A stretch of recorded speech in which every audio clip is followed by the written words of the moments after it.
오늘 말씀은 호세아서 1장 10절에서 2장 1절 말씀 하겠습니다. 다 함께 합독하시겠습니다. 그러나 이스라엘 자손의 수가 바닷가의 모래같이 되어서 헤아릴 수도 없고 셀 수도 없을 것이며 전에 그들에게 이르기를 너희는 내 백성이 아니라 한 그곳에서 그들에게 이르기를 너희는 살아계신 하나님의 아들들이라 할 것이라. 이에 유다 자손과 이스라엘 자손이 함께 모여 한 우두머리를 세우고 그 땅에서부터 올라오리니 이스루엘의 날이 클 것이미로다. 너희 형제는 암미라 하고 너희 자매에게는 루아마라 하라. 아멘. 네, 호세아 선지자는 북이스라엘의 여로보암 2세 때부터 북이스라엘 멸망한 이후까지 BC 755년부터 710년까지 약 45년간 활동한 선지자입니다. 그의 이름의 뜻은 여호와는 구원이시라 라는 뜻을 가지고 있는데요. 같은 어근을 가진 예수, 호세와 여호수아 같은 어원이거든요. 전부 다 그 뜻은 하나님이 우리를 구원하신다 라는 뜻을 가지고 있습니다. 그래서 호세아서나 또 여호수아나 다 모든 것이 예수님을 예표하고 있는 그러한 말씀이고 메시지인 것입니다. 네, 호세아 선지자는요, 북이스라엘의 그 멸망을 지켜보시는, 정말 안타까워하는 그 마음으로 하나님이 그 보시는 그 마음을 전하는 임무하고 또 본인의 삶으로 증거하는 일로 부름을 받은 선지자입니다. 네, 이때는 이스라엘이 굉장히 경제적으로나 정치적으로나 안정되었고 가장 부흥했던 그러한 때였고요. 무엇보다 이제 종교적으로도 매우 부흥했던 그런 시기였습니다. 이스라엘 백성들이 가장 번성했을 때 하나님께서는 호세아를 통하여서 주시는 하나님의 말씀인 것입니다.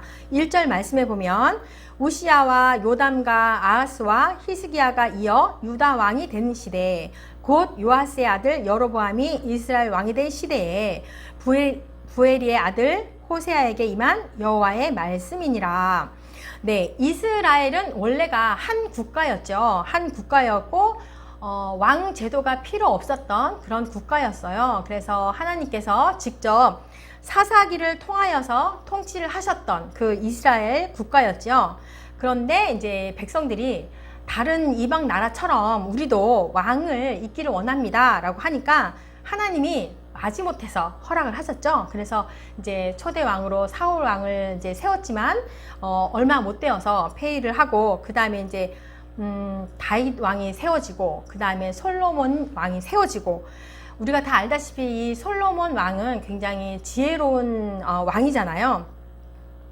그런데 이 솔로몬 왕이 여러 이방 여인들을 아내로 삼기를 시작하면서 그 여인들이 섬겼던 그 우상들을 다 가지고 올 거잖아요. 다 가지고 오면서 이 이스라엘이 나라가 영적 분위기가 안 좋기 시작한 거예요. 하나님이 제일 싫어하는 거잖아요. 이 우상 숭배하는 일들을. 그러면서 점점 나라가 두 개로 나눠지는 그런 위험이 닥치게 된 거예요. 솔로몬 이후에 그렇게 된 거죠. 네, 그래서 이 호세아는 유다 쪽의 그런 선지자가 아니라 이 북이스라엘의 그런 선지자였습니다. 그런데 우리 1절에 보니까 우시야와 요담과 아하스와 히스기야가 이어 유다 왕이 된 시대라고 하면서 유다 왕들을 먼저 이렇게 열거를 합니다. 그래서 이걸 보면서 호세아 선지자는 북왕 선지자였지만 그의 신학 사상을 볼 수가 있어요. 그러니까 이 사람은 남유다로부터 메시아가 올 것이라는 그 기대를 했던 그런 신학 사상이 있었기 때문에 남유다 왕들을 먼저 열거를 이렇게 하신 것입니다.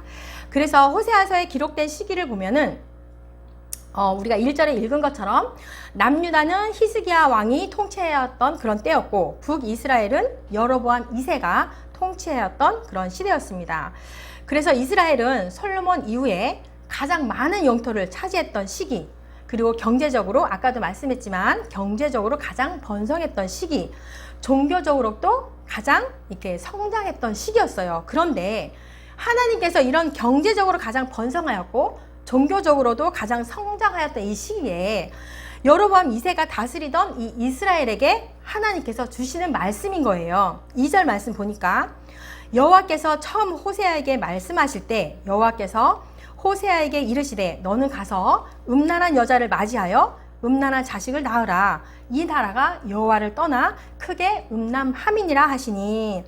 참 이상하죠. 종교적으로 굉장히 성장한 때에 왜 하나님이 갑자기 호세아를 불러서 음란한 여인과 음란한 자식을 낳으라고 하는지 이상합니다. 그런데 보니까 여호와를 떠나 크게 음란함이라고 했어요. 우리도 보면은 우리가 굉장히 부하고 우리 저부터도 부하고 뭔가 이렇게 살만하고 그러면 약간 신앙이 떨어지는 것처럼 이 2절 말씀을 보면 그랬던 것 같습니다. 그래서 하나님께서 호세아에게 내린 명령은 음란한 여자와 결혼을 해서 음란한 자녀를 낳으라고 하십니다. 이 음란한 여자는요, 직업적으로 방탕하고 성적으로 음란했던 여인을 가리킵니다. 그쵸? 선지자인데 이 선지자가 음란한 여자와 결혼을 하게 된다라고 하면 친구도 명성도 친척들도 모든 것을 잃게 된다라는 그런 각오를 해야 했습니다.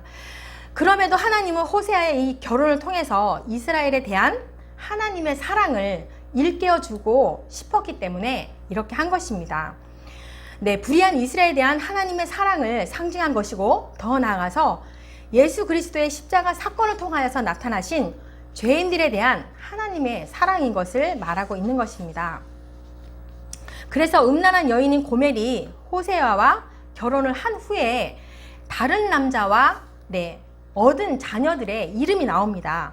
음란한 여인에게서 난 자식들은 타락과 음행의 열매를 가리키고 있어요. 그러니까 이스라엘의 백성들의 그런 영적 타락도 마찬가지로 그 파멸의 결과를 상징하듯이 이렇게 호세아의 음란한 가정을 통하여서 하나님을 떠나 우상을 숭배하고 또 음행하는 이스라엘 백성들의 그 죄악을 지적하기 위한 하나님의 준비된 작업인 것입니다.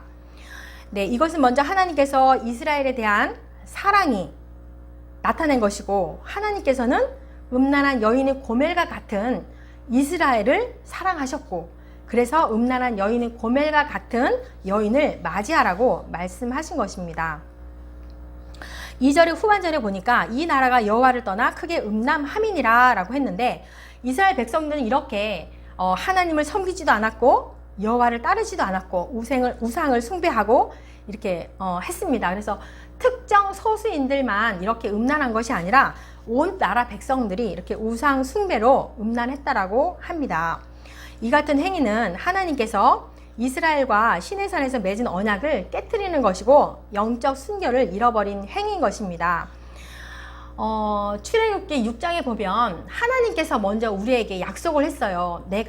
너희는 내 백성이고 내가 너희의 하나님이 되겠다라고 이렇게 말씀을 먼저 언약을 해주셨는데 이렇게 이스라엘 백성들이 영적 타락으로 인하여서 이 언약을 이스라엘 백성들이 깬 것이지요. 이스라엘 백성들은 하나님보다 물질을 더 사랑하고 있었고 더 많은 물질을 얻기 위해서 물질의 우상이었던 바알을 하나님보다 더 사랑하고 섬기고 있었어요.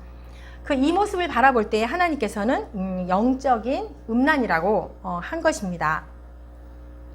그래서 3절에 호세아는 하나님의 명령대로 음란한 여자인 고멜을 아내로 맞이하게 됩니다. 이런 그의 행동은 자신의 이익을 전혀 생각하지 않았고 온전히 하나님 말씀에 순종했던 행위였습니다. 이렇게 이제 이스라엘 백성들이 영적으로 크게 음란한 상태에 있는 것을 나타내기 위해서 또한 음란한 자식을 낳으라고 말씀하시는 겁니다.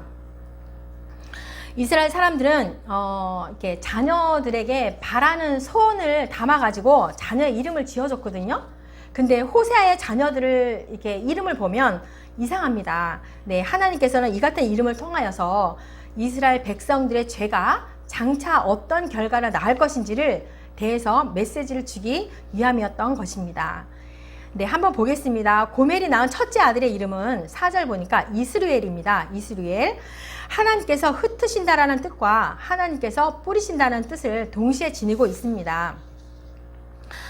이곳은 사실 이제 북왕조 사마리아에서부터 갈릴리 호수까지 그 사이에 있는 비옥한 땅의 지명이에요. 지명으로 북왕조의 그런 가장 악했던 그 왕이었던 아합 왕조를 예후가 일어나가지고 멸망시킬 때 거기서 이제 이스라엘 왕들과 유다 왕들을 죽였던 곳이 이스루엘이고요. 또 이세벨을 죽였던 곳이고 아합의 왕자들을 70명을 죽였던 곳이 이스루엘이에요. 그러면서 하나님이 어쨌거나 첫 아들의 이름을 이스루엘이라고 하라.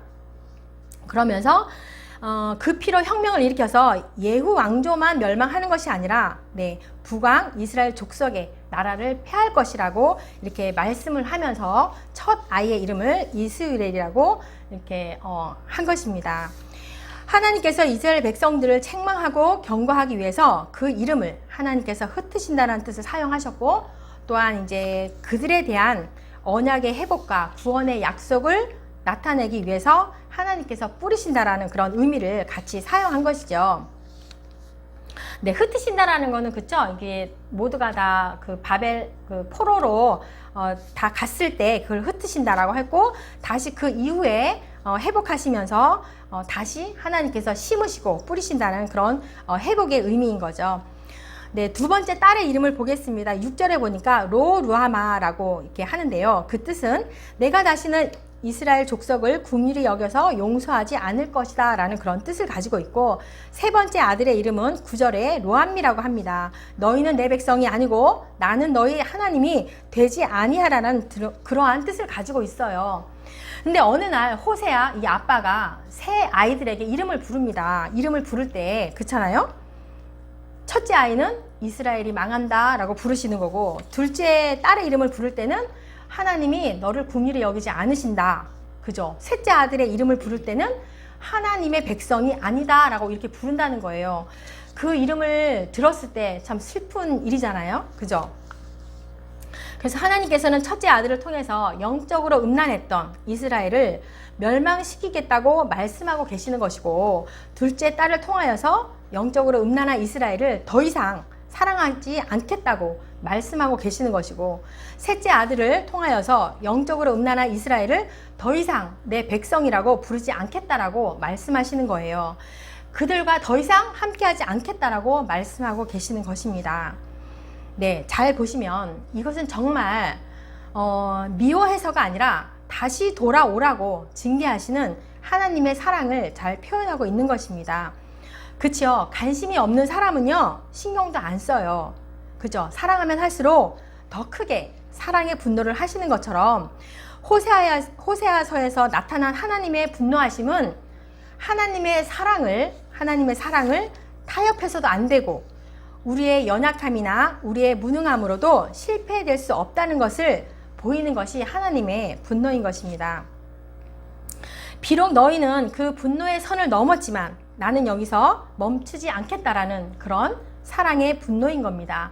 그럼에도 불구하고 포기하지 않으시는 하나님의 사랑이 분노로 표현된 것입니다. 요한복음 11장에서 나사로를 살린 예수님의 눈물과 비통이 여기심을 봤을 때도 포기하지 않으시는 그 하나님의 사랑을 알 수가 있고, 마태복음 9장에도 우리를 불쌍히 여기시고 우리 생활 가운데 우리 예수님께서 현실 속에 함께 하신 그 예수님의 모습을 봐도 그렇고, 절대로 하나님의 백성을 포기하지 않으시는 하나님의 사랑을 표현하고 있는 것입니다. 우리는 그런데 하나님의 사랑에 대해서 우리가 많은 오해를 하고 있는데요. 그것은 하나님께서 우리를 사랑하시되 우리가 잘못을 해도 그 어떤 징계도 벌을 내리지 않을 거야 라고 하는 생각인데요. 이것은 우리 이스라엘 백성들과 우리가 가장 잘못 생각하는 하나님의 사랑인 겁니다. 하나님은 음란한 여인인 고멜과 같은 우리를 그럼에도 불구하고 사랑하셨습니다. 그래서 하나님이 그 가장 사랑받는 신부로 우리를 맞이하신 것입니다. 그런데 우리가 하나님보다 돈을 더 많이 사랑해요. 그리고 우리는 하나님보다 세상을 더 많이 사랑해요. 그럼 하나님이 우리에게 어떻게 말씀하실까요? 내가 나보다 돈을 더 많이 사랑하는구나. 그래, 괜찮아. 그래도 나는 너를 가만히 두겠어. 그래도 너는 잘 될 거야. 라고 말씀을 하실까요? 아닙니다. 우리가 하나님보다 돈을 더 많이 사랑할 때는 하나님은 우리에게 말씀을 하십니다. 내가 만일 나보다 돈을 더 사랑하면 그 돈 때문에 너는 곧 멸망하게 될 것이야. 나보다 돈을 더 많이 사랑하면 나는 이제 더 이상 너를 사랑하지 않을 거야. 또한 돈을 더 많이 사랑하면 이제 더 이상 너는 내 백성이 아니야. 이제 더 이상 내가 너와 함께 하지 않겠다라고 이렇게 말씀을 하시는 것입니다. 네, 이것은 그냥 하나님께서 한번 해보시는 그런 말씀이 아니라 정말로 하나님보다 돈을 더 사랑한 이스라엘 백성들은 역사 가운데 진짜로 멸망을 했습니다. 그리고 돈을 더 많이 사랑한 이스라엘들은 하나님은 긍휼히 여기지도 않으셨습니다. 그리고 이스라엘과 더 이상 함께 하지도 않으셨습니다. 네, 그래서 우리는 하나님께서 음란한 여인인 고멜과 같은 이스라엘을 사랑하여서 하나님의 신부가 되게 하신 것만을 하나님의 사랑이라고 우리는 생각을 하는데 그것만이 하나님의 사랑이 아니신 겁니다. 하나님의 사랑은 하나님의 백성들이 영적으로 음란하였을 때 반드시 징계를 하십니다. 그래서 망하게 하시는 것도 하나님의 사랑이시고 또 우리가 잘못했을 때 우리를 외면하시는 것도 우리의 하나님의 사랑인 것입니다. 그래서 이것을 성경에서는 질투하시는 하나님의 사랑이라고 그렇게 말씀을 합니다. 질투라고 하면은 나쁜 질투만 우리가 생각을 하는데요. 좋은 질투도 있어요. 좋은 질투가 뭐냐면 사랑의 대상이 자신에게 돌아오기를 바라는 그죠? 진정한 사랑의 발로의 표현인 것입니다. 네, 여러분은 혹시 질투하시는 하나님의 사랑을 받고 계십니까? 그래서 하는 일마다 잘 되지 않습니까? 더 이상 하나님께서 함께 하시지 않는 것 같습니까? 네, 그리고 하나님께서 내가 사랑하는 모든 것을 다 이렇게 모든 것을 다 빼앗아 가는 것 같습니까? 네, 그런데요, 여러분 이것도 우리를 향하신 여러분을 향하신 하나님의 사랑임을 기억하시기를 바랍니다. 네, 그래서 내가 하나님의 징계하시는 그 사랑을 받고 있구나 이렇게 생각을 하십시오.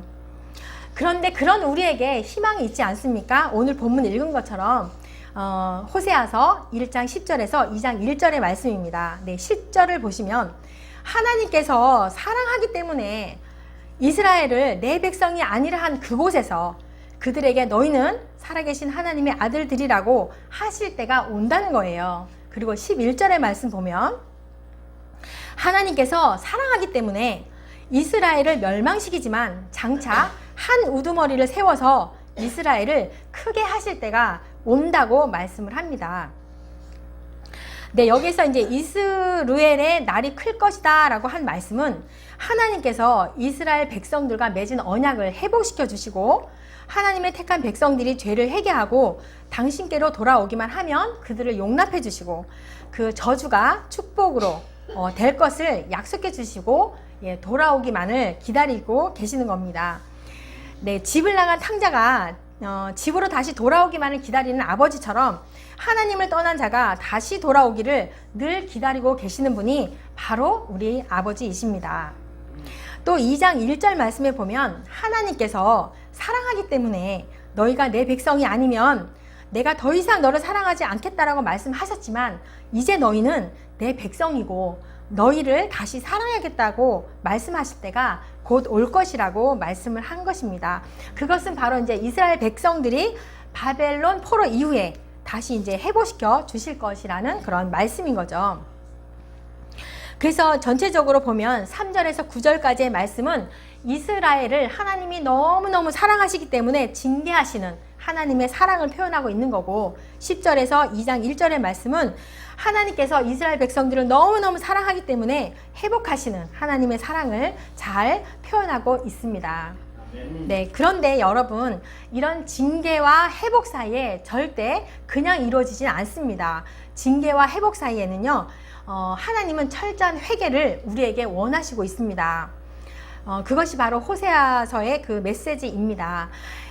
이스라엘이 진정으로 회개하면 하나님은 징계하시더라도 반드시 회복시켜 주시고 또 징계를 받으면서도 회개를 하지 않는다라고 하면은 하나님은 절대로 회복을 시켜주지 않으십니다. 이것은 오늘날에도 마찬가지죠. 하나님은 오늘날에도 우리를 향하신 질투하시기까지 사랑하십니다. 그래서 우리가 영적으로 하나님보다 다른 것을 더 많이 사랑하게 되면 하나님은 징계하시기까지 하면서 사랑을 하십니다. 이때 우리가 돌이켜서 회개를 하시면 하나님께서 다시 회복의 길로 열어주실 것입니다. 우리가 이 호세아서를 통한 하나님 말씀을 내게 주시는 하나님 말씀으로 들으시고 징계 가운데 다시 회복의 길로 가시는 모든 저와 여러분이 되시기를 축복합니다. 아멘. 네, 아멘. 기도합니다. 하나님 아버지 은혜를 감사합니다. 하나님을 아버지라 부르는 것이 얼마나 굉장한 것인지 오늘 말씀을 통하여서 아버지 알았습니다. 하나님께서는 천지를 지시고 또한 우리를 만드셨고 우리를 사랑하시는 거룩한 하나님이십니다. 그 하나님이 우리에게 하나님을 믿는 믿음과 사랑하시는 특권과 기도하는 책임과 권리를 또한 주셨습니다. 하나님이 도대체 우리에게 무엇을 주셨는지, 우리가 믿고 기도하는 우리 하늘아버지가 누구신지 정확히 알게 하셔서 넉넉히 세상을 이기게 하여 주시옵소서. 또한 우리의 부족함을 능히 이기게 하여 주시옵소서. 감사를 드리며 예수님의 이름으로 기도합니다. 아멘.